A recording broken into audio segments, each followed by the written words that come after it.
بسم اللہ الرحمن الرحیم والفجر وليال عشر والشفع والوتر والليل إذا يسر هل في ذلك قسم لذي حجر ألم تر كيف فعل ربك بعاد إرم ذات العماد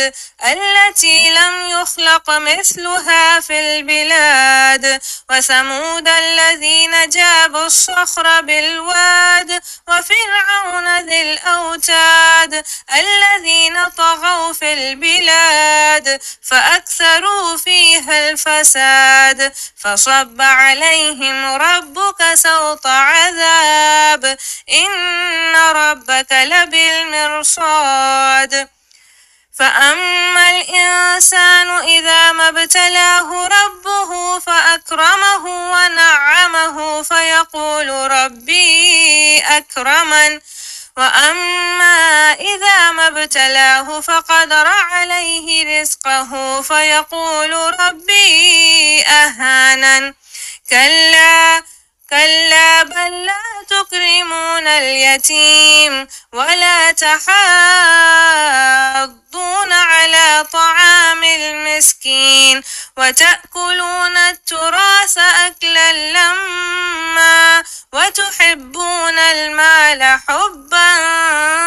جما كلا إذا دكت الأرض دكا دكا وجاء ربك والملك صفا صفا وجيء يومئذ بجهنم يومئذ يتذكر الإنسان وأنى له الذكرى يقول يا ليتني قدمت لحياتي فيومئذ لا يعذب عذابه أحد ولا يوثق وثاقه أحد يا أيتها النفس المطمئنة ارجعي إلى ربك راضية مرضية فادخلي في عبادي وادخلي جنتي. بسم اللہ الرحمن الرحیم والفجر، قسم ہے فجر کی، ولیال عشر اور 10 راتوں کی، والشفع والوتری، اور والشفع کہتے ہیں کہ جفت، اور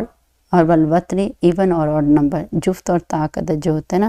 واللیل اذا یسر، اور اس رات کی جس رات کو آپ سسم چلے تھے، یعنی کہاں چلے تھے؟ معراج کے پہ، جب نبی صلی اللہ علیہ وسلم معراج کا سفر کیا تھا اس رات کی. حل کیا فی ذالک قسم، ان چیزوں کی قسم لی ذی حجر، عقل مندوں کے لیے کافی ہے کہ اللہ تبارک و تعالیٰ کو اول تو قسم کھانے کی ضرورت نہیں، لیکن ذرا بھی کوئی عقل مند ہوگا تو اسے پتہ چل جائے گا کہ اللہ تبارک و تعالیٰ یہ کوئی معمولی قسمیں نہیں کھا رہے. علم ترا کیف فعل ربک، کہ تم نے دیکھا نہیں، کیا تم نے نہیں دیکھا کیف کیسے کیا، فعلا کر دیا ربک تیرے رب نے، بعادن قوم عاد کے ساتھ، ارم ذات العماد، اور وہ جو ارما میں تھے، فرمایا اللہ تھی وہ جو بڑے بڑے ستونوں والے تھے. ذات العماد کس کو کہتے ہیں؟ بڑے بڑے ستونوں. تو فرمایا کہ اللہ تھی وہ جو لم یخلق مثلها فی البلاد، کہ نہیں بنی تھی ان کی طرح کی عمارتیں فی البلاد، شہر میں کسی اور نے نہیں بنائی تھی. وثمود الذین، اور وہ دیکھو قوم سمود، الذین وہ جو جنہوں نے جابو تراشا تھا، صخر بالوادی، پتھروں کو وادی میں، پتھروں کو تراش کے انہوں نے بڑے بڑے گھر بنائے تھے. وفرعون، اور فرعون کو نہیں پتہ، اللہ فرماتے ذی الاوتاد، جو بہت سخت بڑی میخوں والا تھا. الذین، یہ سب لوگ اللہ تعالیٰ فرما رہے، طغوا، انہوں نے سرکشی کی تھی، بغاوت کی تھی، فی البلادی، شہروں میں، یعنی بہت بڑے بڑے یہ باغی طاغی لوگ تھے. فاکثر، پھر فرمایا، اور بہت ہی زیادہ فیہ الفساد، انہوں نے زمین کے اندر فساد ڈالا ہوا تھا. اللہ نے اس کا انجام کیا کیا؟ فصبا، پھر پھینکا، علیہم، ان کے اوپر، ربک تیرے رب نے، صوت عذاب کا کوڑا. ان ربک لبالمرصاد، بے شک تیرا رب گھات میں لگا ہوا ہے. فمل انسان، لیکن جو انسان ہے، اذا مبتلاہ، جب بھی چیک کرتا ہے اللہ تعالیٰ، آزمائش میں ڈالتا ہے، ربہ، اس کا رب، فاکرمہ، پس اس کو عزت دے دے، ونعمہ، اور اس کو نعمت دے دے، فیقول، پھر وہ کہتے ہیں ربی اکرمنی، میرے رب نے مجھے عزت دے دی، یعنی گھر بار مال پیسہ دولت بیٹے جاہو جمال اور ساری چیزیں لوگ تعریفیں کریں تو پھر بڑا خوش رہتا ہے کہ او اچھا مجھے بڑی عزت ملی ہے۔ وَأَمَّا، اور لیکن جب کیا ہوتا ہے اِذَا مَبْتَلَاهُ، جب ذرا سا اللہ تبارک و تعالیٰ اس کو ٹیسٹ کرنے کے اوپر آتے ہیں تو فوراً کیا ہوتا ہے فَقَدَرَ عَلَيْهِ، اللہ تعالیٰ تھوڑا سا کھینچ لیتے ہیں علیہ اس کے اوپر سے رزق ہو، اپنا رزق روٹی تھوڑی سی کم کر دیتے ہیں، تھوڑا سا پیسہ کم کر دیتے ہیں، تھوڑی سی نعمتوں کو کم کر دیتے ہیں، تو فیقول، پھر وہ کہتا ہے ربی اہاننی، میرے رب نے مجھے کیا کر دیا، ذلیل و خوار کر دیا۔ کلا، ہرگز نہیں، بل لا تکرمون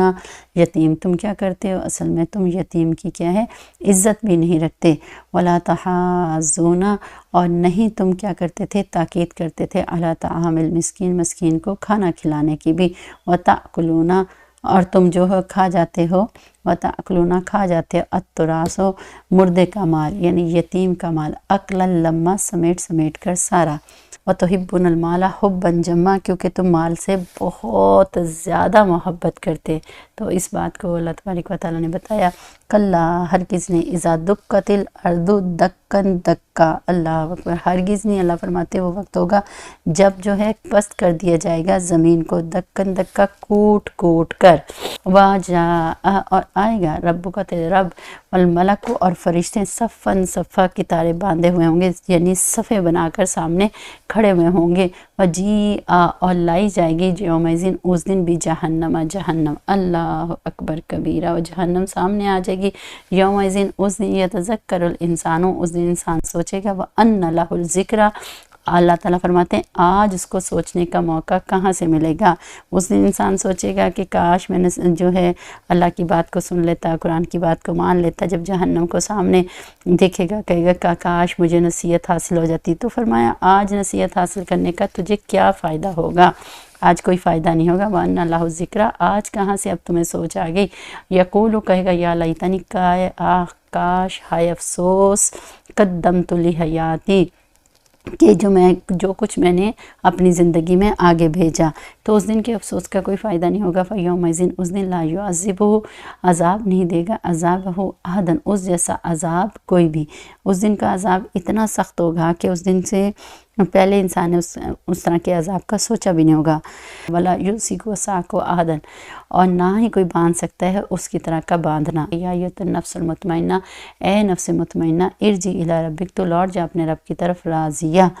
تو اللہ تبارک و تعالیٰ جو ہے تو اس سے راضی ہو جا، مرضیتاً، وہ تجھ سے راضی ہو جائے، سبحان اللہ، تو اس سے راضی، وہ تجھ سے راضی، اللہ اکبر کبیرہ، فادخلی فی عبادی، پس تو داخل ہو جا میرے بندوں میں، وادخلی جنتی، اور داخل ہو جا میری جنت میں۔ سورۃ الفجر ہے، اللہ تبارک و تعالیٰ نے فجر کی قسم کھائی، اسی مناسبت سے اس سورت کا نام بھی ہے، اور یہاں پہ اللہ تبارک و تعالیٰ جو ہے اس کی قسم کھا رہے ہیں فجر کی، یعنی 10 راتیں کس کی، بڑی عید جو ہوتی ہے ذی الحجہ کی، جو 1 سے لے کے 10 ذی الحجہ کو جو ہمارا حج ہوتا ہے، تو فرمایا جو حج کا دن ہوتا ہے، بڑے حج کی اللہ تعالیٰ عید والے دن کی کیا ہے قسم کھا رہے ہیں،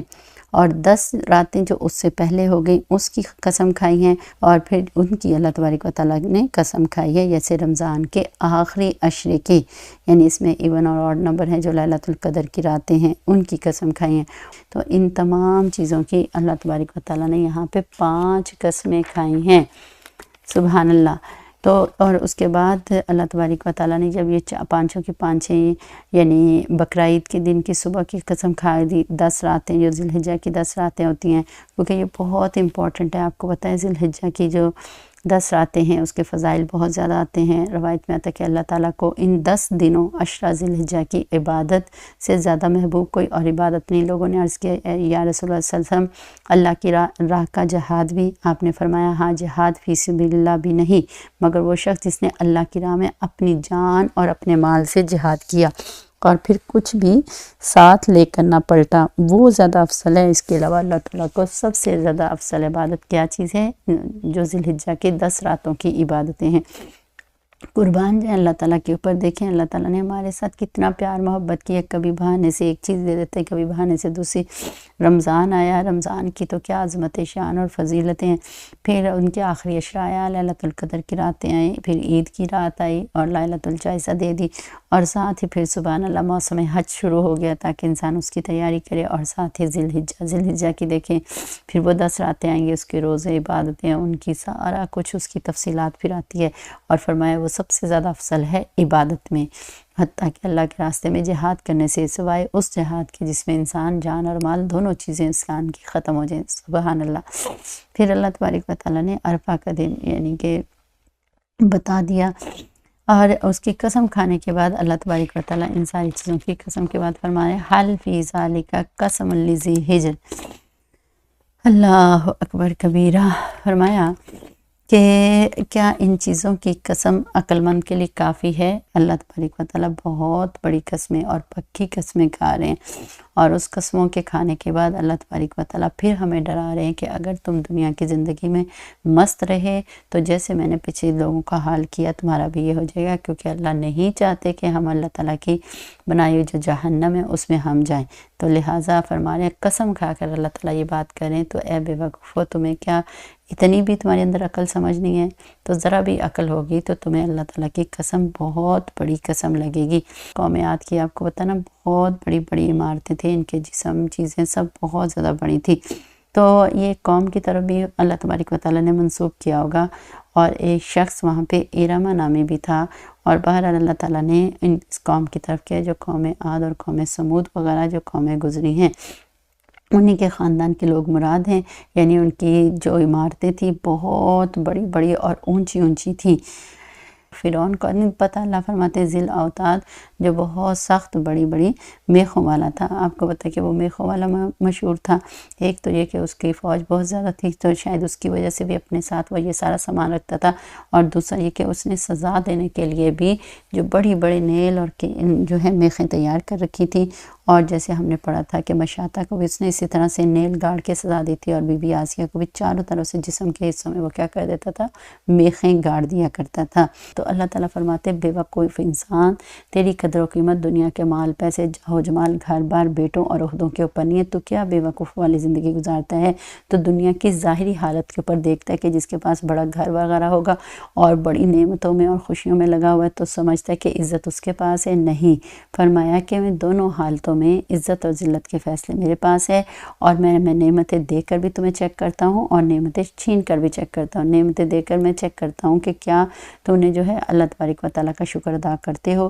اس مال پیسے کو جہاں جہاں خرچ کرنا ہوتا ہے، جس جگہ پہ اس کی زکوٰۃ صدقات خیرات غریب و یتیموں اور جہاں جہاں حلال جگہوں کے اوپر وہیں کرتے ہو اور اللہ کا شکر کرتے ہو، اور سختی میں جب میں تھوڑا سا ہاتھ تنگ کرتا ہوں میں چیک کرتا ہوں کیا تم صبر کرتے ہو، میری رضا پہ راضی رہتے ہو، یا محض دنیا کے موج میلے میں آ کر میری نافرمانی اور بے بسی کے اور جو ہے اس طرح کی بے صبری کے بولنا شروع کر دیتے ہو اور میرے اوپر الزام لگانا شروع کر دیتے ہو۔ تو میرے اور آپ کی حالت یہی ہے کہ جب ہمیں چاروں طرف سے عزتیں خوشیاں ملتی رہیں تو ہم بہت خوش ہوتے ہیں۔ گھر میں نہیں دیکھا کہ اگر مہینے میں 25 دن اچھے گزارے اور آخر میں جب ہاتھ ذرا سا تنگ ہو جائے تو اس وقت میں کیا کرتے ہیں کہ ایک دم سے چیخنا چلانا شروع کر دیتے ہیں کہ اب تو میرے پاس کچھ ہے ہی نہیں، مجھے کچھ ملا ہی نہیں۔ تو لہٰذا اللہ تبارک و تعالیٰ نے یہاں پہ اس چیز سے کیا کیا ہے، منع فرمایا ہے۔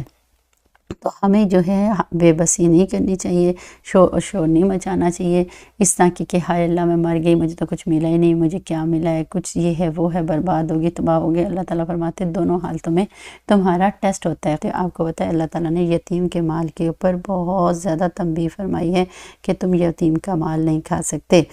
تو اس لیے شروع میں بھی اللہ تعالیٰ نے بتایا اور وجہ بتا دی کہ کس وجہ سے اللہ تبارک و تعالیٰ جو ہے آپ سے ناراض ہوتے ہیں، اور جو ہے یہ ناراضگی اللہ تبارک و تعالیٰ نے جو ہے اس کے اوپر فرمایا کہ مال، یتیموں کا مال تم سمیٹ کے اپنے پاس نہیں رکھ سکتے۔ تو اب تھوڑا سا ہمیں غور کرنا چاہیے کہ آج کل کیا ہوتا ہے کہ ہم تو زندہ کے مال کو نہیں چھوڑتے تو ہم یتیموں کے مال کو کیسے چھوڑیں گے؟ یہ چاروں طرف دیکھیں کہ اس کو وراثت کا صحیح حصہ نہیں ملتا، اس کو جو ہے حق نہیں دیا جاتا، اور جو ہے بیوی کو بھی اس کا حق نہیں دیا جاتا، کوئی مر جائیں ان بچوں کی کوئی قدر نہیں کی جاتی، اور جو ہے اللہ اکبر اور جو ہے ان کا ادب اور احترام کچھ اپنے بچوں کی طرح ان کے اوپر ہمیں شفقت کرنی چاہیے، کیونکہ باپ کی شفقت سے وہ لوگ محروم ہو گئے ہیں، ان پر مصیبتوں کے پہاڑ ٹوٹ پڑے ہیں۔ اور پھر فرمایا تم ان کے ساتھ محبت اور شفقت کا معاملہ کرو، تم کیا کرتے ہو، ان کو منہ بھی نہیں لگاتے، ان کے حقوق بھی ادا نہیں کرتے، تمہاری یہی حرکتوں کی وجہ سے اللہ تبارک و تعالیٰ تمہیں ذلت اور رسوائی دیں گے اور تمہاری روزی میں کمی کا ذریعہ بنے گا۔ اللہ اکبر کبیرہ۔ اللہ تبارک و تعالیٰ یہاں پہ ہمیں یتیم کے مال کے بارے میں تمام نسبت کو بتا رہے ہیں۔ اس میں آپ کو پتہ ہے قرآن و حدیث مبارکہ بہت زیادہ کثرت کے ساتھ اس کی تفصیلات میں بھری ہوئی ہیں۔ روایت میں بھی آتے ہیں، حضرت ابو ہریرہ رضی اللہ عنہ سے بھی روایت ہے کہ نبی صلی اللہ علیہ وسلم نے فرمایا سب سے اچھا گھر وہ ہے جس میں یتیم ہو اور اس سے اچھا سلوک کیا جاتا ہے، اور بدترین گھر وہ ہے جس میں یتیم ہو اور اس سے بد سلوکی کی جاتی ہے۔ پھر آپ نے انگلی اٹھا کر فرمایا کہ میں اور یتیم کو پالنے والا جنت میں اس طرح ہوں گے، یعنی قریب قریب۔ ابی داؤد شریف کی بھی روایت میں نقل کیا گیا کہ حدیث مبارکہ میں آتا ہے کہ آپ نے کلمہ کی اور درمیان کی انگلی ملا کر، یعنی جو شہادت کی انگلی ہوتی ہے نا، ملا کر دکھائی اور فرمایا کہ میں اور یتیم کو پالنے والا جنت میں اس طرح قریب قریب ہوں گے۔ اللہ اکبر کبیرہ۔ اس آپ کو بتانے کہ وہ مشہور واقعہ جو نبی کریم صلی اللہ علیہ وسلم عید کے دن جب تشریف لے کے جا رہے تھے، ایک چھوٹا بچہ سائڈ پہ بیٹھا ہوا تھا، تو بالکل اداس اور پریشان نبی صلی اللہ علیہ وسلم نے اس سے پوچھا کہ کیا بات ہے، تو پھر اس کے تفصیلات کو کھولا کہ اس کے والد صاحب نہیں ہیں۔ نبی صلی اللہ علیہ وسلم اس کو لے کے چلے گئے اپنے گھر میں، اور جو ہے اپنے گھر والوں سے عائشہ صدیقہ رضی اللہ عنہا سے فرمایا، اس کو نہلایا دھلایا، اس کے کپڑے پہنائے، اور اپنے جو ہے نواز سے امام حسن حسین رضی اللہ عنہ کے کپڑے منگوائے اور جو اس کو پہنائے، خوشبو لگائی، تیار کروایا، اور فرمایا کہ کیسے آپ کے والد لے کے جاتے تھے، تو فرمایا کندھوں پہ بٹھا کر جو ہے عید کی نماز کے لیے لے کے جاتے تھے۔ اللہ اکبر کبیرہ۔ تو نبی صلی اللہ علیہ وسلم نے ان کو کندھوں کے اوپر بٹھایا۔ سارے لوگ دیکھ کے حیران ہو رہے ہیں، اور جو بچے جو اس کے ساتھ ارد گرد کھیل رہے تھے تو وہ حسرت کے ساتھ اپنی انگلیاں منہ کے اندر ڈال کر کہنے لگے کاش آج ہم یتیم مدینہ ہوتے اور ہمیں جو ہے نبی کریم صلی اللہ علیہ وسلم نے اپنے کندھوں پہ بٹھایا ہوتا، اور نبی صلی اللہ علیہ وسلم نے ان کو اپنے ساتھ منبر پہ بٹھایا اور پھر ساری فضیلت کو بیان کر دیا کہ لوگوں دیکھو کہ یتیم کے سر پہ ہاتھ رکھنا، پھر اس کے اوپر فضیلت بیان کر دی۔ اللہ تبارک و تعالیٰ جو ہے ان کے گناہوں کو معاف کر دیتا ہے، ان کی کفالت کرنے سے اللہ تبارک و تعالیٰ راضی اور خوش ہوتے ہیں، اور جو ہے یتیم کا جو دل دکھانا اور یا اس کے بارے میں اس کی جو مدد اور ضرورت کو پورا نہ کرنا، اللہ تبارک و تعالیٰ نے اس کے بارے میں وعیدیں پھر سنا دی، تو اس کے لیے پھر جہنم ہے۔ لہٰذا ہمیں چاہیے کہ ہمارے آپ کو بتاتی تھی کہ یہ فقیر کہ ہمارے بڑوں میں تو یہ رواج ہوتا تھا کہ گھر میں اپنے بھی بچے بہت زیادہ ہوتے تھے، ہم نے اپنے والدین کو بھی یہی دیکھا کہ ساتھ ساتھ ایک دو یتیموں کی بھی کفالت کر رہے ہوتے تھے۔ سبحان اللہ، ایک معمول ہوتا تھا، سادی زندگی ہوتی تھی، یہ کوئی بہت زیادہ پھونپھا قسم کی کوئی زندگی نہیں ہوتی تھی۔ سبحان اللہ۔ تو کاش اللہ تبارک و تعالیٰ ہمیں بھی آج یتیموں کی کفالت کرنے کی توفیق نصیب فرما دیں، اللہ تبارک و تعالیٰ ہم سے راضی اور خوش ہو جائیں۔ تو اپنے مالوں میں یتیموں، غریبوں، مسکینوں، محتاجوں کا حق رکھنا چاہیے، اور اللہ تبارک و تعالیٰ سے دعائیں مانگنی چاہیے، اللہ تبارک و تعالیٰ ہمارے مال کو اس طریقے سے جو ہے پاک صاف کر دے۔ آگے اللہ تبارک و تعالیٰ فرماتے ہیں کہ وہ اپنے کیا کرتے تھے، مسکینوں کو کھانا کھلانے کے اوپر ترغیب نہیں دیتے تھے، اور یتیموں کا مال بھی کیا کرتے تھے، اٹھا کر سمیٹ کر سارا کا سارا کھا لیتے تھے۔ یعنی اپنی زندگی میں جو گناہ برائیاں اور اللہ تعالیٰ کی ناراضگی جو کچھ آگے بھیجا تھا اس کے اوپر پکڑ کے وہاں پہ افسوس کرے گا، جب جہنم کو اپنے سامنے دیکھے گا پھر کہے گا کاش میں قرآن کو سیکھ لیتی، سمجھ لیتی، میں دورہ قرآن اٹینڈ کر لیتی، میں باقاعدہ قرآن کی کلاس میں جو ہے داخلہ لیتی، میں قرآن کو پھر سیکھتی کہ میں نے زندگی کیسے گزارنی ہے، میں قرآن کو صحیح طور سے پڑھتی، میں جو ہے حدیث مبارکہ کو سیکھتی، میں فقہ کے مسائل کو سیکھتی، مجھے پتہ چلتا کہ میں نے زندگی کے ہر معاملے میں، گھر میں، باہر میں، بچوں کے ساتھ، شوہر کے ساتھ اپنی زندگی کو کیسے گزارنا تھا، سارے حلال حرام کے احکامات اور مسائل کو دیکھتی اور اپنی زندگی میں اللہ کو راضی کر کے آ جاتی، اور وہاں بیٹھ کے اب حسرت اور افسوس کرتی رہے گی۔ فرمایا آج تیرے سوچنے کا، افسوس کرنے کا، ہائے ہائے کرنے کا کچھ بھی فائدہ نہیں ہونا۔ فرمایا کہ آج تو کہہ رہی کہ ہم جیسے کہتے ہیں نا، جب پیپر آ جائے اور پیپر خراب ہو، پھر کہتے ہیں ہائی رات کو میں نہ سوتی، میں پڑھ لیتی ہیں، ایسی ہے نا۔ پھر اب 20 رمضان تقریباً ہمارے دوسرا شب بھی گزرنے کو آ گیا، تو انسان کہہ رہا اوہو میں نے تو سوچا تھا اس رمضان میں نے یہ کچھ کرنا ہے، اوہو میں نے تو نہیں کیا۔ اب جب 20 دنوں میں نہیں کیا تو اب سوچئے آخری 10 دن میں کیا ہونا ہے۔ تو اس لیے رجب اور شعبان اللہ تعالیٰ نے فرمایا تھا تیاری کرو، کیونکہ انسان ایسا نہیں تھا کہ آٹومیٹکلی بس جو انسان نے سوچا ویسا ہونا شروع ہو جائے گا، نہیں، ہر چیز کی تیاری گریجولی ہوئی ہوتی ہے، آہستہ آہستہ ہوتی ہیں۔ تو میں نے بتایا تھا نا کہ کہیں ایسا نہ ہو کہ جس دن رمضان کا آخری دن آتا ہے اس وقت کہتے ہیں او اب میں تیار ہوں، کیونکہ انسان کا جسم تیار ہو جاتا ہے، انسان ذہنی طور پر تیار ہو جاتا ہے، کیونکہ انسان کی روٹین کو یعنی کہ اپنی ریگولر روٹین سے ہٹانا پڑتا ہے۔ اس لیے بتایا تھا کہ رجب اور شعبان میں جو ہے اپنی روٹین کو کرنا شروع کرو۔ شعبان میں اس لیے نبی صلی اللہ علیہ وسلم کثرت سے روزے رکھتے تھے، کیونکہ روزے رکھنے سے انسان کے نفس کے اندر کمزوری آتی ہے، اور جو نفس جو اچھل رہا ہوتا ہے اور خواہشات کے پیچھے لگا ہوتا ہے اور چیزوں کی پرواہ نہیں کرتا، تو آہستہ تھوڑا اس کے اوپر دباؤ پڑتا ہے، تو پھر جو ہے من پسند اور خواہشات کی زندگی کو چھوڑ کر تھوڑا اللہ کے بارے میں، نبی صلی اللہ علیہ وسلم کے بارے میں، قرآن و سنت کے بارے میں سوچتا ہے، محنت کرتا ہے، تو یہ بہتر ہوتا ہے کہ اگر شعبان کے مہینے تک انسان کو عقل آ جائے، تاکہ رمضان کی پہلی رمضان سے پورا فائدہ اٹھانا شروع کر دے، تو اس دن کے افسوس کا کوئی فائدہ نہیں ہوگا، اور نہ ہی کوئی باندھ سکتا ہے اس کی طرح کا باندھنا، جیسا اللہ سخت باندھیں گے اور اللہ تعالیٰ کا باندھنا ہم نے پورے قرآن میں جگہ جگہ جہنم کیسے ڈالا جائے گا، کیسے جہنم کے فرشتے ہوں گے، کیسے اللہ زنجیروں سے باندھیں گے، کیسے توق ڈالیں گے، کیسے ہوگا، پورے منظر اللہ جگہ بتا چکے ہیں۔ تو اللہ تعالیٰ کی طرح کا باندھنا اور کیا ہوگا، اللہ تعالیٰ کی پکڑ بہت زیادہ سخت ہے، اس لیے فرمایا یا ایھا النفس المطمئنہ، اور جو لوگ جو ہیں سبحان اللہ اللہ تبارک و تعالیٰ کو راضی کر چکے ہوں گے تو وہ تو نفس مطمئنہ والی زندگی میں ہوں گے، اور جنہوں نے اللہ کو ناراض کیا ہوگا تو اس لیے اس کی زندگی بہت سخت ہوگی۔ روایت میں ہم نے یہ بات پڑھی تھی کہ اس روز جہنم کی 70,000 لگامیں ہوں گی، اور ہر لگام پر 70,000 فرشتے ہوں گے جو اسے گھسیٹ رہے ہوں گے۔ اللہ اکبر کبیرہ۔ اس لیے اللہ تبارک و تعالیٰ سے دعا مانگنی چاہیے کہ اللہ تبارک و تعالیٰ ہمیں نفس مطمئنہ تو بہت دور کی بات ہے، یہ فقیر نہیں کہتے نفس لوامہ ہی نصیب ہو جائے۔ آپ کو بتایا تھا نا کہ پہلا نفس نفس امارہ ہے، دوسرا نفس نفس لوامہ ہے، اور تیسرا نفس نفس مطمئنہ ہے۔ تو سبحان اللہ، تو جو لوگ نفس مطمئنہ یعنی اللہ تبارک و تعالیٰ کو ایسے راضی کیا کہ اپنے خواہشات کے اوپر بالکل ٹوٹلی قدم رکھ دیا، پاؤں رکھ دیے، یعنی کہ اپنی مرضی کی زندگی تو گزاری ہی نہیں، ہر چیز میں صبح سے رات تک زندگی کے پورے جو طریقے گزارنے تھے، جہاں پہ بھی چاہے تجارت کرنی تھی، چاہے میاں بیوی کی زندگی تھی، چاہے اولاد کی تربیت تھی، چاہے کوئی معاملہ طے کرنا تھا، چاہے کوئی اخلاقی معاملہ آتا تھا، ہر چیز میں کس کو دیکھتے تھے؟ اپنی مرضی نہیں دیکھتے تھے، رب چاہی مرضی دیکھتے تھے۔ تو وہ لوگ کون تھے؟ نفس مطمئنہ والے۔ اللہ ان کو فرمائیں گے یہ کیسے خوش نصیب لوگ ہوں گے جس کو اللہ تعالیٰ فرمائیں گے میں تجھ سے راضی، تو مجھ سے راضی ہو جا، تو میرے بندے میں جو پیارے میرے صدیقین بندے ہیں، جو ان کو میں نے جنت کی بشارتیں خوشخبریاں دے دی ہیں۔ اللہ اکبر کبیرہ۔ تو اس لیے اللہ تبارک و تعالیٰ سے یہ دعا مانگنی چاہیے، اور ہمیں ہر وقت حدیث مبارکہ میں بھی آتا ہے، حضرت ابو امامہ رضی اللہ عنہ بھی روایت کرتے ہیں کہ نبی صلی اللہ علیہ وسلم نے ایک شخص سے فرمایا کہ یہ دعا پڑھا کرو، اللہم انی اسألک نفسا بک مطمئنۃ